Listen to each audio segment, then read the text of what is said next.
Hey, what's up guys, Rip here. So today we're going to be doing something very enjoyable, and that is making fun of games journalists. Now, the open repudiation of games journalists is louder than ever. Gamers are completely tired of them, and seeing this rejection, games journalists are losing their minds. They are literally kicking and screaming all the way to the unemployment line. And today we're going to be looking at examples of journalists getting extremely upset and possibly ruining their careers and reputations over complete non-issues. Now, I want to start with this poll before we get into the actual post because I think this is very telling.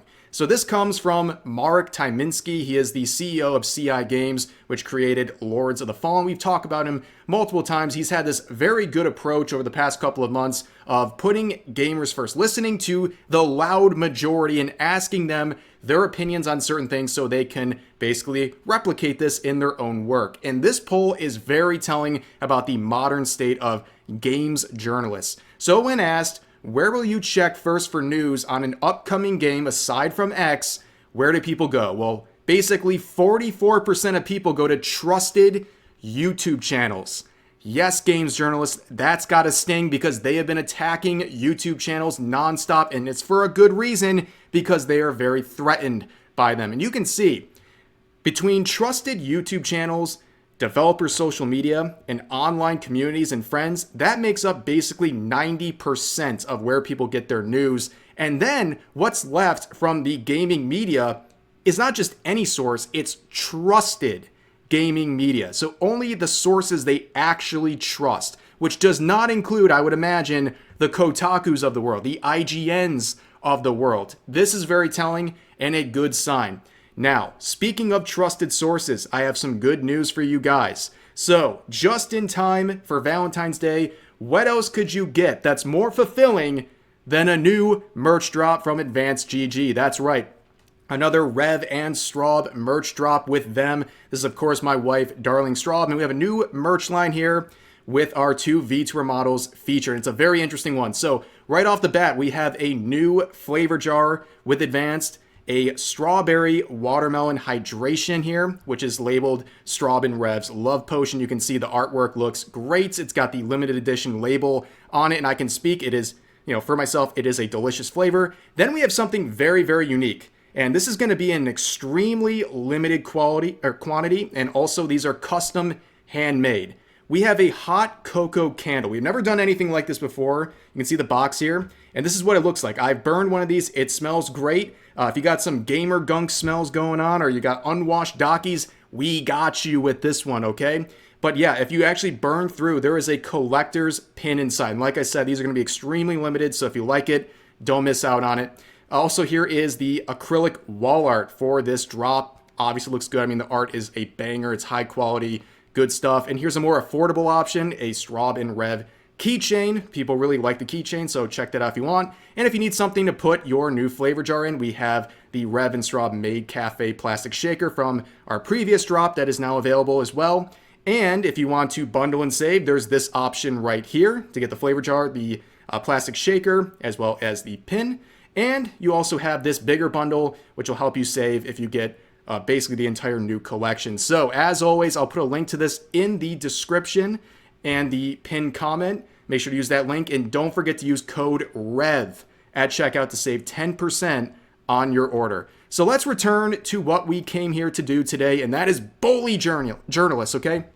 So we have IGN here, who's going to be the focus because they are under fire for the actions of one of their employees. And of course, we know how this is going to end. They're not going to do anything about it, but let's take a look at what's going on here. So as Smash JT points out, this is the individual, Liana Hafer. So this is a trans person who works with IGN and also works with PC Gamer and PC Games N, which are absolute dumpster fires. But this person is responsible for the 9 out of 10 rating that was given to Dragon Age the Veilguard. Yes, they believed in this game so much they gave it a 9 out of 10. This is better than Black Myth Wukong, by the way. And of course, this will be the last review they'll ever make for a Dragon Age game because Veilguard literally killed the franchise, but still got a 9 out of 10. Now, here's their profile. I mean, it just adds up, right? The pronouns and all this stuff, yada, yada, yada. And also, they're private. And why are they private? Well, it's a classic journalist move. The second they get called out for anything, they hide. And what are they hiding from? Well, an issue that is laughable. So they are angry about these developments right here. So the United States has now changed the name of the Gulf of Mexico to the Gulf of America. And even Google and Apple Maps have reflected this new name change. Now, this individual, this Len from IGN, is fuming, absolutely fuming over this in a series of now deleted tweets where they said this: "I'll take a whole point off the review score for any future map games that call it the Gulf of America. You think I'm joking? You think I want to do this forever? I can start some fires on the way out. Try and call my bluff. Nobody has ever let this amount of soft power go to their head before, afraid," or I don't know what they're saying. But here's the thing. Okay, there's a lot to unpack. Number one, imagine getting so pressed over this name change that you're literally going to threaten your non-existent journalistic integrity over this by taking points off for wrongthink, essentially, for acknowledging a reality. The name has changed, whether you like it or not. That is the reality. And this person will take a point off your review score, which is probably a 7 out of 10 because that's what they give to 90% of their reviews anyways. But then they down here, they're like, "You think I'm joking? You think I want to do this forever?" Like threatening to lose their job over this issue. Like, first of all, like, "Oh, you're so scary. What are you going to do? You're going to write a bad review on someone because of wrongthink?" Yeah, knock yourself out. Nobody cares. You're so tough that the second you got any sort of pushback on this, you went private and deleted all your tweets. But anyways, also down here, this talk about soft power. This is the new, like, woke talking phrase that they're using all the time. Anytime there is a government action they don't like, they call it an abuse of soft power. It's a bunch of nonsense and word salad at this point. But the comments on this particular post absolutely ate this person alive, where they said every time, referring to probably their bio, as well as the fact they instantly went private the second this tough guy act was questioned. Then you have this. This is really funny. "I'm still going to call it the Gulf of Mexico. Wouldn't that be dead naming?" And error 404 completely short circuits their brain. Because, yeah, I guess that's what they're doing here. It's a pretty close parallel, am I right? But we move on here. Another one saying, because it's the Gulf of America, because it divides both North and South America. Why would you call it the Gulf of Mexico? This person said, "Nobody's cared what IGN thinks of a game for years. LMAO, does anyone even care about their scores anymore? It just feels like they are bought and paid for nowadays, or ideologically motivated, but most important, it never seemed to review based on whether the game is good or not." And then this one says, "This would be troubling if anyone paid attention to IGN." And IGN also just doesn't care about what their employees say and do because they're on the same team. And I also noticed too, this individual has me preemptively blocked, even though I've never talked about them before, which is just a sign of really weakness, and also that they are very clearly watching YouTubers and paying attention to them, and they don't like it. And here's an example of that. But now we're going to shift into something else. The First Descendant came out with a new update that's arriving tomorrow, and it has a bunch of swimsuits and attractive character designs, and people, predictably, like it very much. But not everyone is sold. The game's journalists are fuming. There's multiple articles absolutely seething over this new presentation of this hot spring. And you can see this article from The Gamer saying, "The First Descendant is getting a hot spring, seemingly just to show off its new jiggle physics." They're saying that while fuming, by the way. They are not saying that as a positive or a neutral statement. They are angry about that. They're trying to shame you in this game for that. Meanwhile, gamers are elated. A lot of people are looking forward to this new patch and these new hot spring outfits and stuff. The First Ascendant, obviously everyone knows the game's hype has died down since the beginning. That's the natural course for games like this. And this is something that's going to bring some more life into it. And why do you have a problem with it? Why do you care so much? Why does this offend you so much? But you can see, right? You scroll down a little bit and they talk about this, and it becomes very clear that they're angry. So they say this: "It's an issue that the team didn't necessarily disagree with. As in one response during the Q&A, they said, 'We are working hard to create a wide variety of skins ranging from cool to sexy. I believe sexy can be defined in many ways. levels of exposure, emphasis on certain body parts, or specific codes. For example, Haley's new premium skin and Vably's evolution skin can already be considered within this category. As for the hot spring skin, we're planning to make it in a style that's even sexier as per your feedback, referring to fans of the game. And this is how the gamer responded to that quote. Rise up, Gooner Gang, I guess. They're fuming. They are literally fuming over these character designs, and I'm so glad that they are. This shows how low these journalists are able to go. They can't keep their professionalism for even a second. They lose it the second they see something they don't like. And now let's move on to this article, ironically from IGN, that is a great counter to what we just read. So IGN reports this. Stellar Blade developer Shift Up has posted a record-breaking year financially as Stellar Blade brought in $43 million in royalties, and the PC version is expected to outsell the original PlayStation 5 game. Now, whether or not the PC version is going to outsell it, I don't know, but there's a lot of hype with the PC version. For example, I will be there, okay? A lot of people are looking forward to this, and the mods are going to go crazy, okay?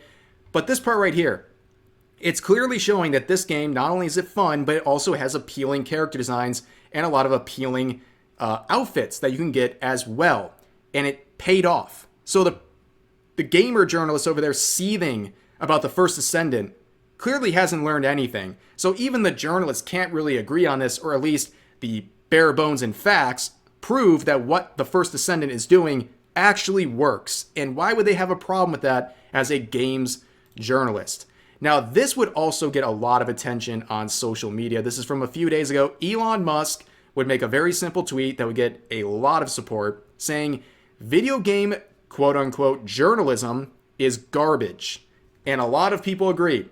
Unfortunately, the usual suspects, the target of this tweet, would freak out. They are so mad about this tweet, but it's true. We can all agree on this. You don't have to like Elon Musk. He doesn't even play his own games, right? And he's trying to show himself off as a world-class gamer. He's been exposed for doing that. But still, doesn't change his message. It's right. He's absolutely correct. Video game journalism is garbage. If you disagree with that, you're a video game journalist. Okay? That's as simple as that. But we did see some other people outside of that circle getting mad about this, and this one's baffling. So, did you know gaming?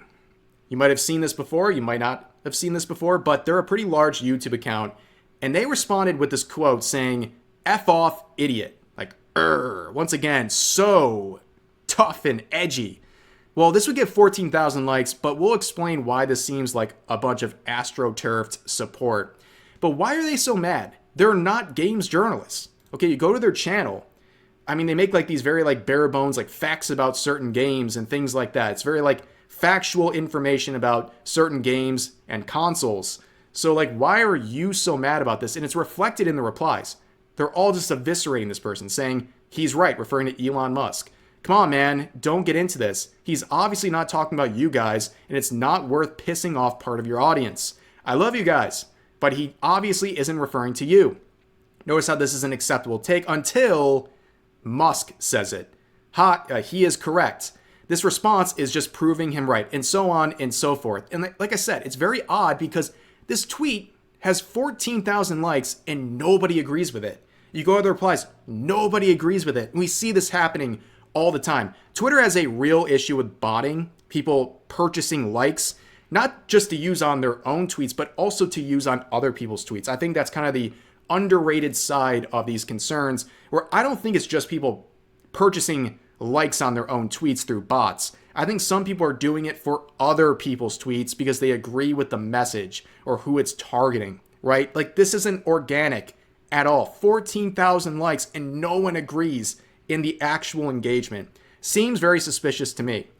Now, I want to move on to another stinker from games journalists, or in this case, really just journalists who are trying to talk about gaming. So as Censored Gaming points out here, today, the Financial Times, one of the biggest and most important finance outlets, felt it was appropriate to cover a story titled, How Fascists Infiltrated Gamer Culture. These kinds of narratives are often seen in tabloids, The FT, however, has been highly respected for over 100 years and is well regarded by many people across the world. And here's what they're showing here. This is their article. And what are they showing to demonstrate that gamers are fascists? A game where you try to kill Hitler. Please explain to me how that makes any sense or proves that they're fascists. But here's a small snippet from this article, and this is a real quote. It's insanity. Gamers should have been the most radically left crowd of them all. What the hell happened? How did fascists co-opt our gaming culture? First of all, it's not your culture. Get out. You're fake. But yeah, they really believe this. And it's absolutely insane. And what constitutes fascism in their minds? Well, pretty much any wrong think, any opinion they don't agree with. I think we all know that. But this is just a terrible, terrible article and not worth going through whatsoever. I also want to share this from Report AFK, where you can see a breakdown of these gaming media outlets and how they're basically all owned under the same branch. You start up here with Ziff Davis, and then it goes down to Mashable, PC Mag, and CNET, and all these things. Then you break it down to IGN, who then breaks down to IGN.com and Humble Bundle. Then that goes down to the Gamer Network, which has Eurogamer, VG247, Rock Paper Shotgun, GamesIndustry.biz, and then it goes down to Hookshot, and that spreads more into other outlets. Basically, all of these outlets are owned by the same company, and that shouldn't surprise you whatsoever. Okay? They are a hive mind. When IGN, for example, makes an article about something, all of a sudden, every news outlet out there in the gaming sphere is reporting on that same thing and spreading the message. That's how we ended up with that Black Myth Wukong and Game Science hit piece they made that was clearly false, that made clearly false allegations against that studio, but all of a sudden it was legitimized, quote unquote, legitimized by all of these other networks immediately spreading it as if it was fact, even though it was not. They're a hive mind. I don't think that's obvious. I don't think I really spoiled anyone's mystery here, but just wanted to point that out again. Now, before we end this video, I want to point out a little update regarding Mark Tyminski as well as his game Lords of the Fallen. A few days ago, I made a video talking about an uprising, really just among the moderators of the related subreddit to that game, where they claimed Mark was a Nazi, that he was a fascist. And why is that? Well, it's because of his recent push to ask gamers what they want in games. And their proof was some of the polls where the results were showing things like the overwhelming majority of gamers want attractive and appealing character designs. The overwhelming majority of gamers want female and male body types as opposed to type A and type B nonsense. That's their proof that he is listening to what gamers want and responding accordingly. These people were absolutely nuts, and they would actually get him to respond because he pretty much was put in a place where him and his team were all kicked off the subreddit. So they didn't even own anything anymore. It was just being hijacked by these insane moderators. But here is the update. He now says, join our new community-run Reddit page for Lords of the Fallen, the only subreddit we'll be supporting moving forward. Stay tuned for exclusive updates and enjoy gaming-focused discussions, no politics, the way a gaming page should be. The good ending out of a bad situation right here. This was the move, in my opinion, and I'm glad they did it because, yeah, how do you tolerate that subreddit that's kicked out its own leadership? It makes no sense. They didn't deserve it anymore, and I'm glad this was the solution, and it's working out for them. But that's going to do it for this video. As always, feel free to share your thoughts about today's topics in the comments section down below. Hope you guys enjoyed the video, and I'll see you next time.